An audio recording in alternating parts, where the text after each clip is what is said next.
거래를 하다 보면 나의 판단과 결정에 신뢰성을 더해줄 수 있을 만한 보조지표, 많은 거래자들이 가장 좋은 보조지표가 무엇일까? 아니면 내가 거래하는 데 있어서 나하고 궁합이 잘 맞는 보조지표가 무엇일까? 이거는 괜찮은 것 같아. 또 이거는 별로인 것 같아. 누구나 이런 보조지표가 한두 개씩은 있습니다. 정말 나의 거래의 효자 노릇을 하는 그런 보조지표. 자, 오늘은 거래를 해본 사람들이라면 누구나 한 번쯤은 써봤을 만한 MACD라는 보조지표에 대해서 이야기를 해볼 거고요. MACD에 대해서 우리가 어디까지 알고 있는지, 이거를 거래에 더 잘 활용하려면 어떤 방법이 있는지, 오늘은 이 부분에 대해서 이야기해 보겠습니다. MACD 200% 파헤치기.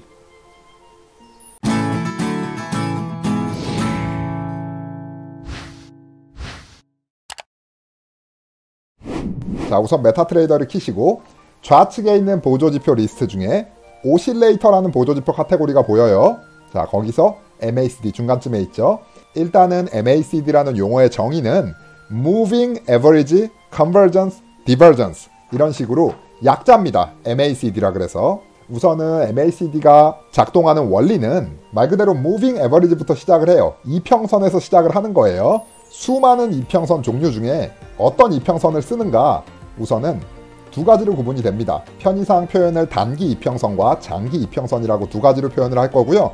자, 이 단기와 장기 이평선에 관한 수렴과 발산을 나타내는 지표가 바로 우리가 알고 있는 MACD라는 보조지표의 기원이에요. 다음에 그러면 이평선은 어떤 이평선을 사용을 하는가? 12이평선을 주목하셔야 되고요. 다음에 26이평선을 주목하셔야 될 필요가 있어요. 사실상 우리는 이 보조지표를 이용해서 거래에 어떻게 적용을 하고 어떻게 활용을 해서, 그래서 어떻게 하면 수익을 더 높일 수 있는가, 이 핵심이 중요한 거지, 이 MACD라는 보조지표가 무슨 계산 공식에 의해서 나왔고 어떤 기원과 원리를 가지고 있고 이런 이론이 중요하지 않아요. 항상 제가 설명드리는 제 방송은 실전 위주이지 이렇게 우리가 공부 잘하는 게 목적이 아니니까, 결국에는 수익 내는 게 목적이지. 그래서 거래 위주로 말씀을 드립니다.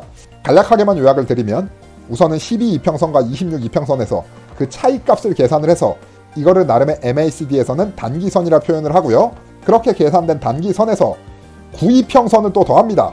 이렇게 두 개가 합산돼서 계산한 거를 장기선이라 부릅니다. 이런 식으로 단기선과 장기선 두 개의 차이를 그래프로 표현을 한 게, 이게 바로 MACD 그래프가 되겠고요.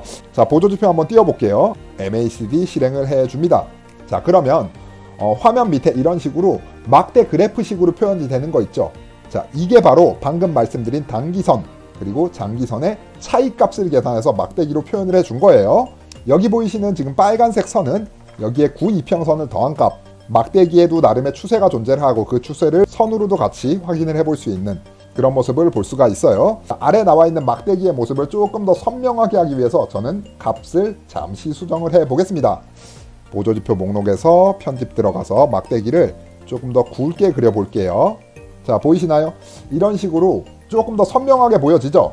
자, 그러면 우리가 여기에서 주목해야 될 거는 바로 우측에 나와 있는 0이라는 값에, 여기 숫자 값에 주목을 하셔야 돼요.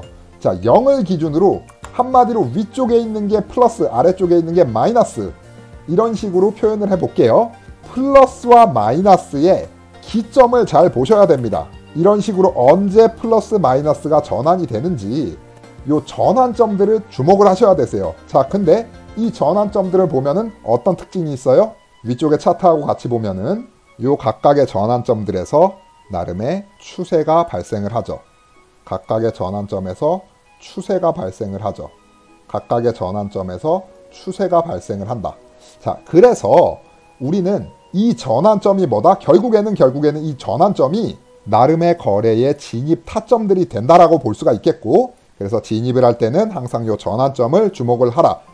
여기까지가 바로 우리가 MACD에 관해서 일반적으로 알고 있는 상식 수준입니다. 여기까지가. 자, 그런데 말이죠. 자세히 한번 들여다보면은 이 MACD의 결정적인 한계가 있어요. 뭐냐?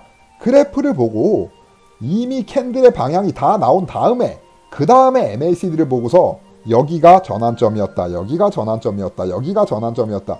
후행성이라는 거예요. 후행성. 결국에는 차트를 보고 과거의 자료를 복귀하면서 MACD를 분석을 해볼 때는 정확하게 맞아떨어집니다. 자, 그런데 우리가 실제로 거래를 할 때는 지금의 이 시점에서 0을 뚫고 올라갈지 0을 뚫고 내려갈지 아니면 이 0 아래에서 계속 움직일지 위에서 계속 움직일지 이거를 어떻게 알 수가 있어요. 거래를 하는 그 당시에는. 그래서 결정적인 이 MACD의 한계가 오랜 시간 풀리지를 않아요. 거래를 해본 사람들은 알아요. 이 MACD를 보고서 진입 타점 잡기가 쉽지가 않다는 거를. 그래서 우리는 이제부터 이 MACD를 어떻게 하면 나의 거래에 활용을 할 수 있을까? 어떻게 하면 이 MACD가 나한테 효자 노릇을 해줄까? 이 부분에 대해서 이야기해 보겠습니다. 자, 우선은 기존에 있던 MACD, 도움 안 되는 MACD 과감하게 지워줍니다. 다음에 MACD의 업그레이드 버전, 바로 투 라인 MACD라 불러요. 두 개의 선이죠. 자, 그 두 개의 선에 그려진 MACD, 업그레이드된 버전의 MACD를 실행을 해줍니다. 이런 식으로. 자, 그러면 기존처럼 0을 기준으로, 숫자 0을 기준으로 막대기들이 보이고, 그 다음에 흰색 선과 오렌지색 선 보이시나요? 자, 화면 조금 더 자세하게 보여드릴게요. 이제 잘 보이시죠? 이제부터 우리는 어디에 주목을 하라?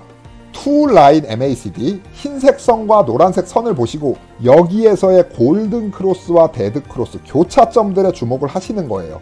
이런 식으로 교차점들, 이렇게 교차점에서 여기가 바로 진입 타점이라고 찾아볼 수가 있겠습니다. 0을 기준으로 뒤에 있는 막대기가 플러스에서 마이너스로 전환이 되는 그 타점이잖아요. 자, 그래서 사실상 뒤에 있는 막대기보다는 요 흰색 선과 노란색 선에 교차점을 주목하시면 좋아요. 교차점을. 그래서 그때부터가 뭐다?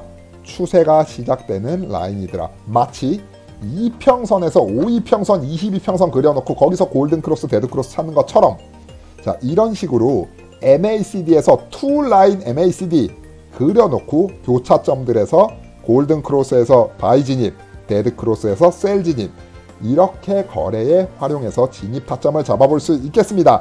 자, 그래서 MACD 보조지표를 말로만 들어봤지 실제로 거래에는 내가 어떻게 활용하는지 감이 잘 오지 않더라.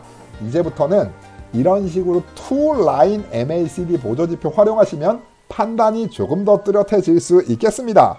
자, 그래서 실질적으로 도움이 되는 이런 MACD 보조지표를 앞으로는 활용해 보시길 바라고요. 참고로 일반적인 메타트레이더를 설치하시면 기본적으로 아까 말씀드렸던 그냥 후행성 지표 한계가 있었던 그 MACD만 깔려있지 이렇게 투 라인 MACD가 깔려있지 않아요. 방송을 보고 계신 분들 중에 이 투 라인 MACD 보조지표가 필요하신 분들, 아니면 뭐 저한테 예전에 교육을 받으셨던 분들 연락 주십시오. 자, 바로 설치해 드리거나 보내드리겠습니다. 자, 그래서 오늘은 이렇게 MACD 보조지표를 가지고 우리가 거래에서 어떻게 도움을 받을 수 있는가, 이 부분에 대해서 이야기해봤고요. 도움되셨으면 구독 눌러주시는 거 잊지 마시고 좋아요 한 번씩 눌러주시는 매너, 궁금하신 부분은 댓글로 남겨주시면 열심히 답변을 드리겠습니다. 오늘은 여기까지.